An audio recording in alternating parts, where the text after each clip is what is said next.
Hello friend, welcome back to my another mini blog. আশা করছি সবাই খুব ভালো আছো, আমিও খুব ভালো আছি।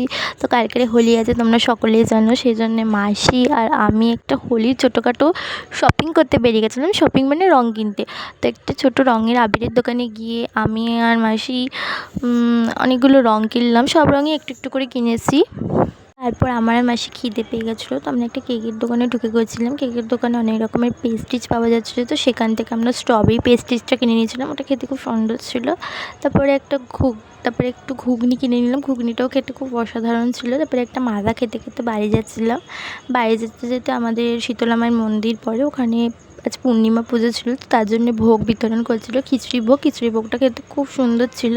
তা আমি আর মাসি খিচুড়ি ভোগটা নিয়ে খেতে খেতে বাড়ি যাচ্ছিলাম। তো এটাই হলো আমাদের একটা ছোট্ট মিনি ব্লগটা কেমন লাগলো কমেন্ট করে বলো। ভালো লাগলে একটা লাইক করে দিও, সাবস্ক্রাইব করে দিও আমার চ্যানেলটাকে। আর সবাইকে হ্যাপি হোলির অনেক অনেক শুভেচ্ছা, অভিনন্দন রইল বন্ধুরা। Thank you.